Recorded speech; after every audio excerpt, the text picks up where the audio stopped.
What's going on? This is your man John Fortune, your host of the Frustrated Fan Sports Show, and I'm back again. This time, it's for my guys with potential to be guys who had the potential to be really great players in the NFL and possibly future Pro Bowlers if they're developed in a manner that people can actually grasp to what these guys really can be and what these guys and enhance the skills that they already have that will make them special. So I'm gonna start at the very top. My first guy with potential that I like is Zy Alexander, the cornerback out of LSU. He's a tall corner, 6'2", and 100 and something. I think he's 200. I think he's actually 200 pounds. But the one thing about him is that he utilizes his arm length very well when it comes to playing defense. You normally don't see corners utilize their arm length as well as he does, and he does a fantastic job with using his arm length. There were a couple times where you saw him actually get beat by the receiver and just utilize his arm length to stretch out and knock balls away or grab an interception, even though he was already beat on the plate. So again, if they find a way to really to fix his coverage technique, you might have a cornerback that's on the level of guys like Carlton Davis. You know, guys who a lot of players talk about how they hate the arm length of Carlton Davis.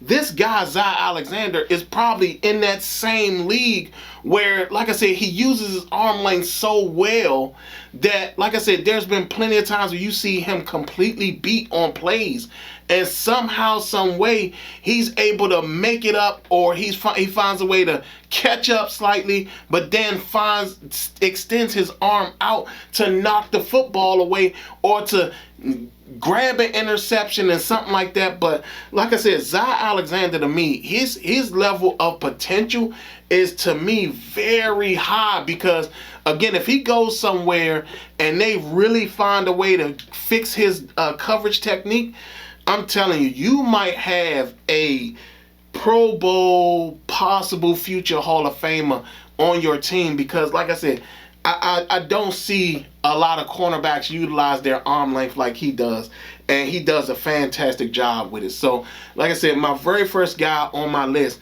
is Zy Alexander, the cornerback out of LSU. The next guy on my list is Tim Smith, the defensive tackle out of Alabama.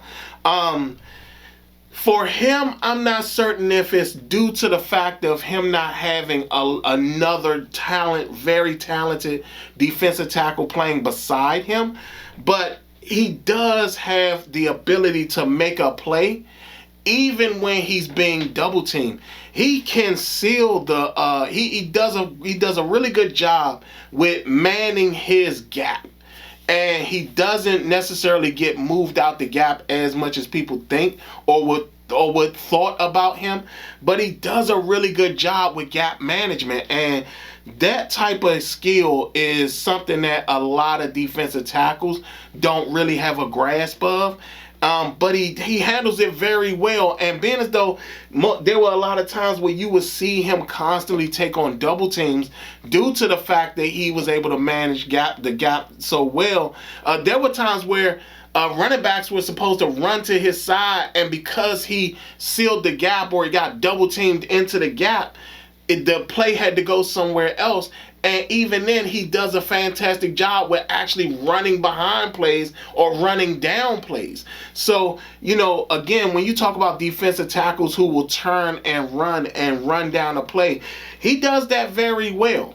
I mean, he still needs some seasoning when it comes to being able to actually use more of his strength to his benefit, like trying to get offensive linemen out of his way, or finding ways to maneuver around a double team, or find a way to shoot the gap fast and quick so he's able to sit up there and make a play.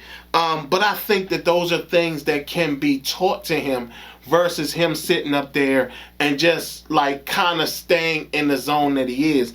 And with that, I do think that he has the potential to be something very big at the next level, if in fact they can get him to if in fact they can get him to the point at where he's utilized in a manner that makes well of his abilities, but at the same time add to his dynamic play. That would be great.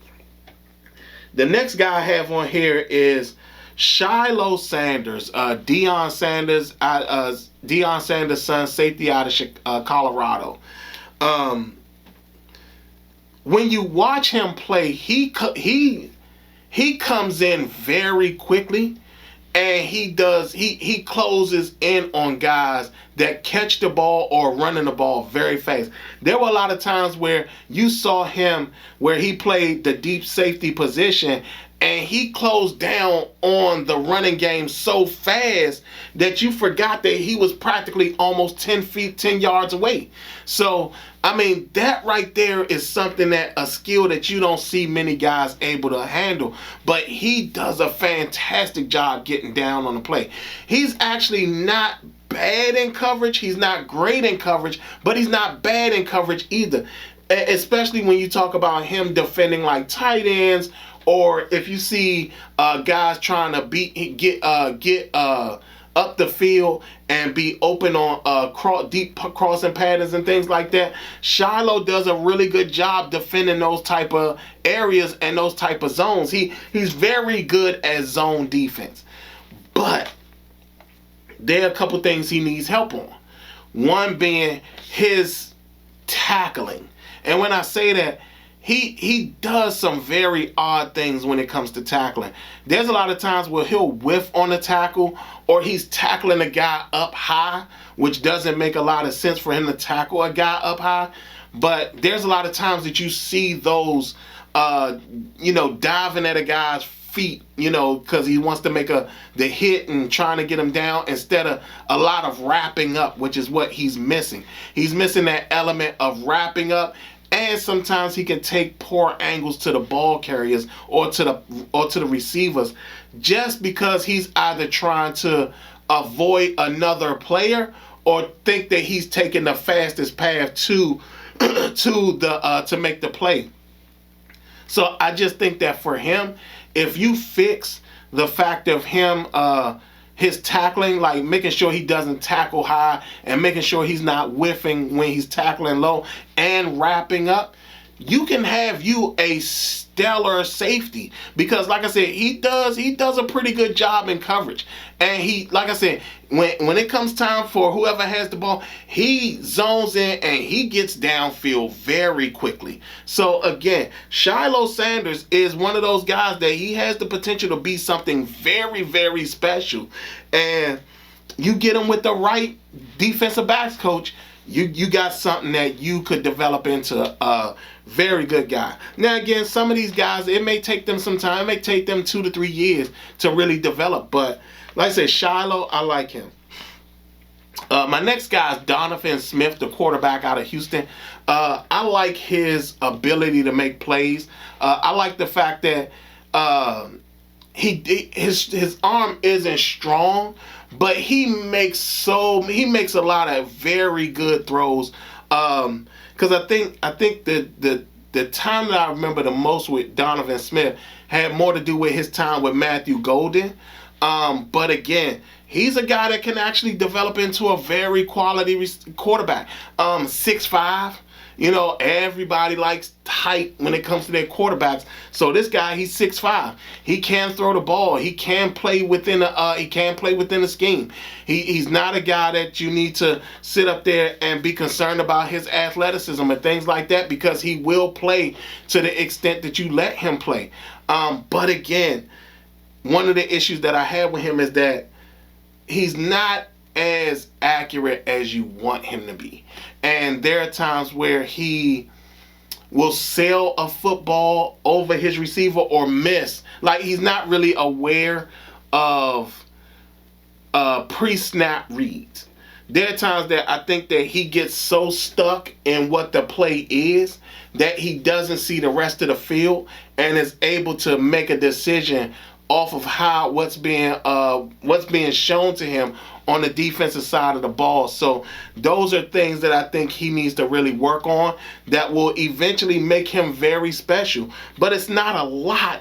But again, this is another guy that I could say it may take him about possibly 2 to 3 years to really develop into something that's going to be special. And that's going to be something that we're going to have to watch and see. That's going to be something down the line that would be very encouraging as a quarterback. My last guy I have on my list of potential guys is Anthony Belton, the offensive tackle out of South Carolina. Now, I love this guy as a pass blocker. I mean, this guy, again, I tell people all the time, there's certain things that you like about offensive linemen: intelligence, agility, and aggression. And this guy has a lot of that. Run blocking not as strong, but I don't think that it's necessarily his fault, because I think that what they asked him to do in that scheme probably causes for him to not seem as tough when it comes to the run. But when it comes to pass blocking, he has it in spades. This guy can really pass block. And again, at 6'6", you're talking about a guy who can really be a big impact in the game and somebody who can really show that he can be more at the next level. I think that any team that gets Anthony Belton in this draft, they're going to actually be getting them a very solid steal, because I like his game. I like the way he plays. He has a great ability to move blockers around, assist block, and everything. And like I said, his pass protection, he's very solid in pass protection. Like I said, run blocking, there's still stuff to be desired, but not bad at it. It's just there's more you want from him. But other than that, I really like Anthony Belton, the offensive tackle out of North Carolina. So those are my guys with the potential. My last video for this draft series will be, in fact, my not mock draft, where I tell people where guys should go and where they should go and the reasons they should go there.